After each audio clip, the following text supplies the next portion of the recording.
Well, so today we'll be talking about an extension part, modular arithmetic.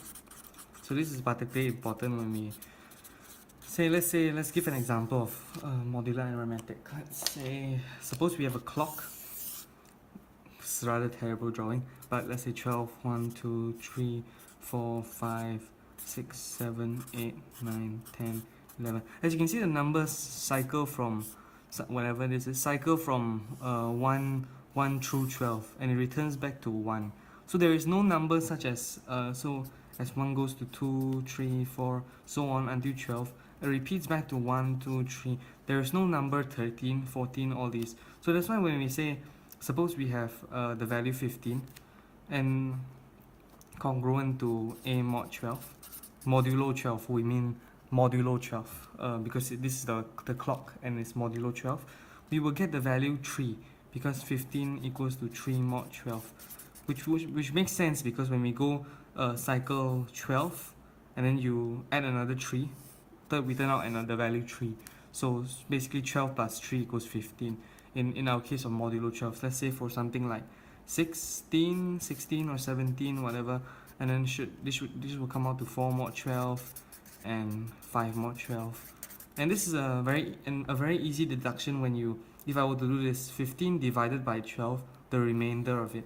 So that's basically what modular arithmetic is. So 15 divided by 12, then we'll get the remainder 3. 16 divided by 12, 4. 17 divided by 12, 5. So then this is a prominent example of the clock, which is given fairly often. But so let's proceed on with this case. So the remainder essentially is the value here that we want. So let's say if I were to give you a question like 7 to the 100 congruent to a mod 9. How would I approach these questions? This is a particularly important one when we talk about contest questions and etc. So let's put it here. 7 to the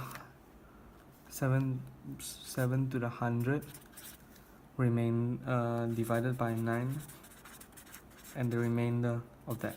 So let's say, so first we will need to see the expansions of it. So let's start with 7 to the 1, which equals to 7. The power cycling, 7, which is 49, 7 cubed will equal to 343. And then what happens is that this is really important when in the sense that we can find the remainders from here. So if I were to divide it by 9, let's try this one. Divide by 9 will give us 7, so this is no use to us. Then this one will give us 4 divided by 9, the remainder, and this remainder divided by 9 will give us 1. So this is a very important one here.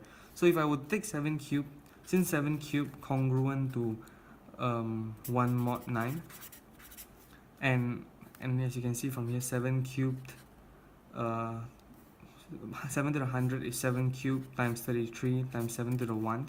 We can say that the remainder would be 1 to the 33 times 7 mod 9, which will come out to the remainder 7 mod 9. So the remainder is 7, as you can see here. The remainder here is 7, which would be the remainder of 7 to the 100 divided by 9. And that is a very important thing to learn about if you were doing math contest questions, etc. And one more important thing to note is that say if I have the expansion of it doesn't just work for this, it works for everything.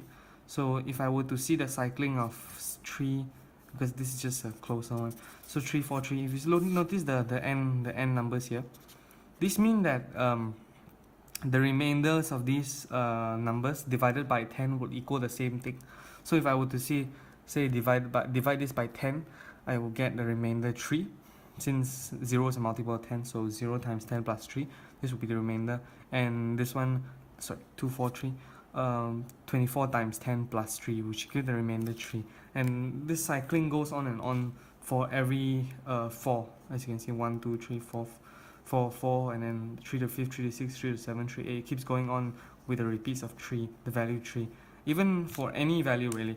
Let's say if I go on 2 to the 1, 2 squared, 4, 2 cubed, 8, 16, 32. As you can see, this goes in a cycling of 5. Then the remainder would be 2 if I were to divide it by 10. It's a similar case. So that's pretty much it to modular arithmetic. You might want to try out your own questions, and if you have any inquiries, just leave a comment down below. Make sure to like and subscribe. Thank you.